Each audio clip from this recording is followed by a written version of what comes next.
A promise of no more smiles, a threat of never to grow wild, empathy and passion, the uncanny imagines. The world carries on in your name, worshipping your tame, despite the star, the shining features, the unique like creature, the intriguing of demeanor. Hello everyone, welcome back to Poetry Journal podcast. I am your host, Alex Murdoch. And today, this is what I just read was the quote I wanted to cover today. So I'll just go over it again. A promise of no more smiles, a threat of never to grow wild, empathy and passion, the uncanny imagines, the world carries on. In your name, worshipping your tame. Despite the stars, the shining features, the unique like creature, the intriguing of demeanor. And of course, this I felt like it could argue it could be a certain controversial one to certain people. The idea behind this is, I think, speaking for many, when I say there are many people out there that is, I don't want to say fan, but I would say see like culture, as in black culture, in a positive light for the most part. Perhaps in some ways enamored and by people in general, or people from the outside. I know for me personally, I'm proud of my people and the culture. I do believe we have our internal issues that we are dealing with, and I also believe we will overcome. But that's for another day. On the other side, I think that's just a reflection of us as humans. There isn't such a thing as a perfect culture or human being. So, I also do my best to be open to other cultures and appreciate the positives. And I do feel like, of course, we're all the same. So it's kind of like we have a lot we can kind of learn, or certain assets in terms of doing or being that we can kind of take from each other in a sense. So, there is that factor as well. And I think it serves us well to kind of remember and remind ourselves of that fact once in a while. Because, I feel like sometimes people do forget. But back to the point, or should I say the piece depiction, I was trying to make the point that there are a lot of people that love black culture. However, at the same time, it appears, and this is just my 2 pence on the whole thing, just as a observer, as I am being a poet,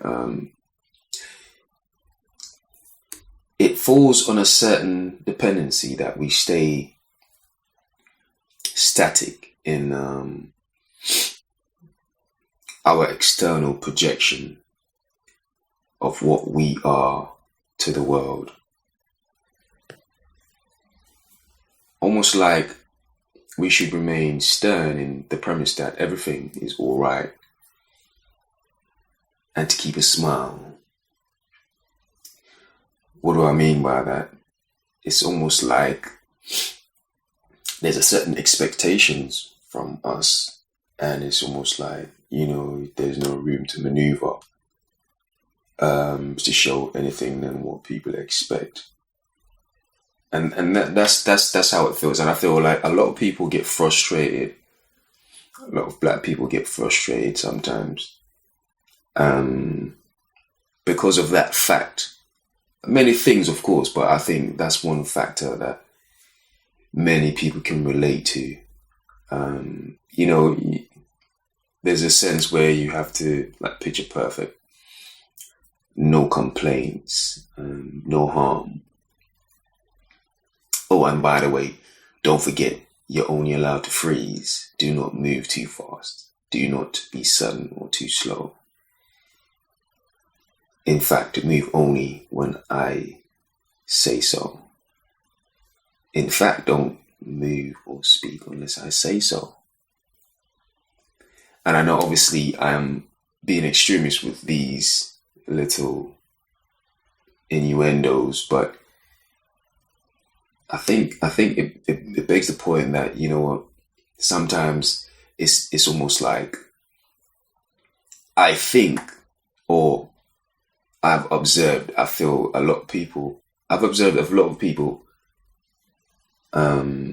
almost like they're walking on eggshells, just always trying to behave themselves, and like black people trying to walk on eggshells, trying to behave themselves, and trying to put their best foot forward all the time. And can you imagine what I could do to somebody, do to a people?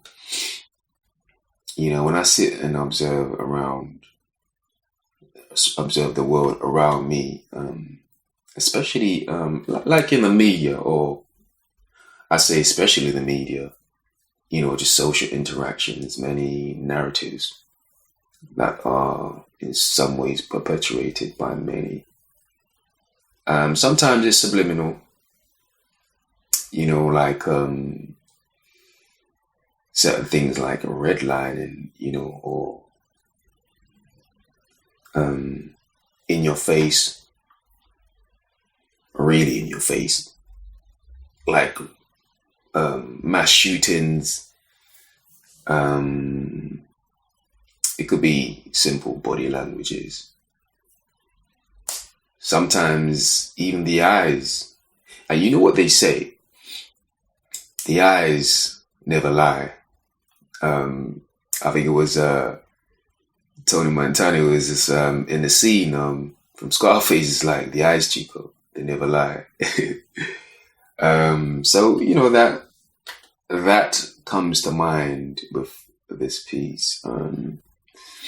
The point being that unless it's a safe topic of discussion when it's coming from just an average Joe from the culture, most people lend a deaf ear, in a sense, or it's frowned upon, or there's a cause for frustration because you're stepping out of bound, because coming from you, that's a taboo subject. And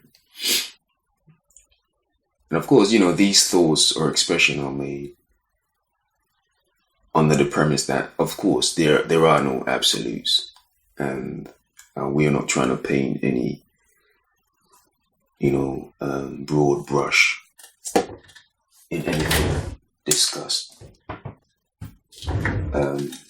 So I felt it was important to just say that. With this, I say, with that being said, I would say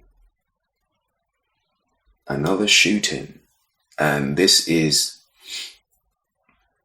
in the US, I believe Buffalo, New York, I believe was the place. Which leads to my next segment. And I'll start with another quote. The split in shadow, the hollow that follows, the things that were never revealed, like a black hole once was beauty of potential beyond the stars. They see us only when turned, when violent, only when turned, when violent. In the midst of pandemonium, our lies cry, our truth laugh in our demise. For it was too late, irreversible, dispersible. Unlike the phoenix, ashes to spread, never to rise from the dead.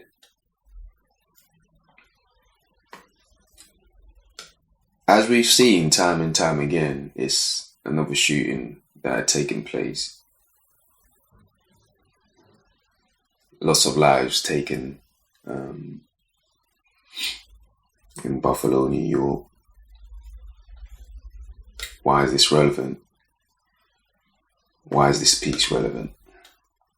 There is a certain separation that happens subconsciously in a bit. For me, observing, it seems like that sometimes, or in certain extreme cases like this, almost like compartmentalization, to not acknowledge there is a problem, or like to be ignorant of the fact. Clearly it's not being addressed because there is a reoccurrence time and time again. Well, you only have to pay attention to see that. And now we're back to a laugh now and cry later type of situation where it was all good just a week ago. And then here comes current affairs, even from someone as distant as myself. But you see this situation everywhere.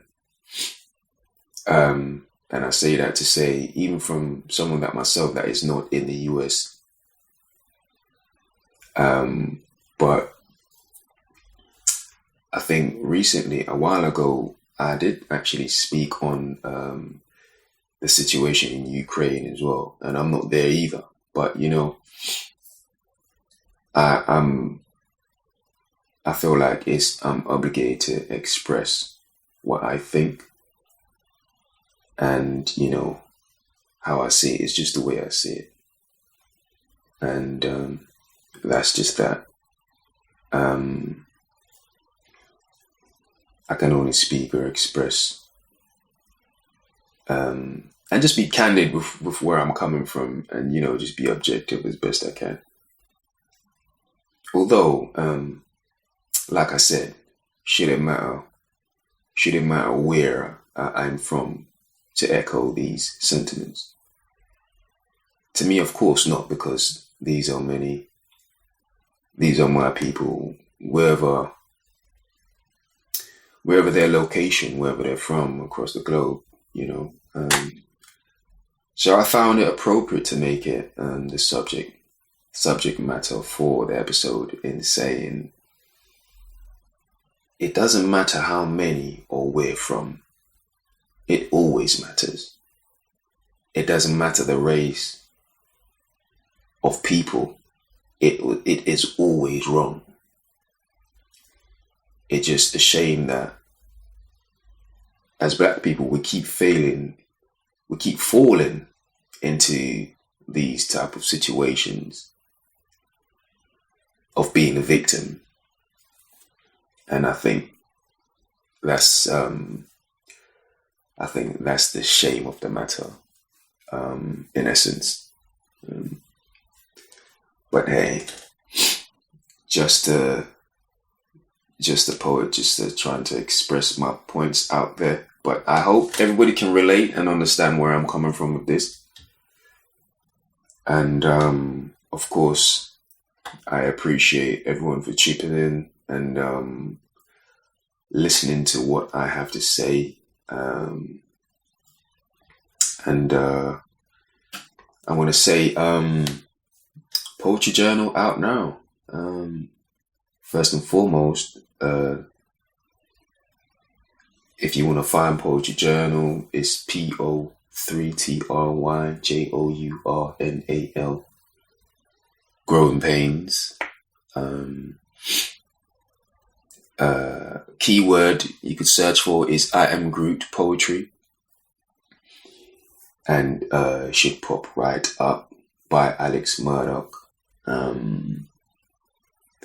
I'm also planning to release another short story soon, which would be Into the Abyss. I'm having a discount on the pre-order right now, so if you're into short stories, then no doubt reach out and pre-order right now, because the price will go up. And eventually, soon after release, I will do a box set for the whole short story series, and just so that's something to look forward to as well. But that's for a while later. For now, I would like people to just reach out and hear about this, just read about this short story, and I would love to. Of course, I'm not hard to find. So of course, reach out and find me on Instagram.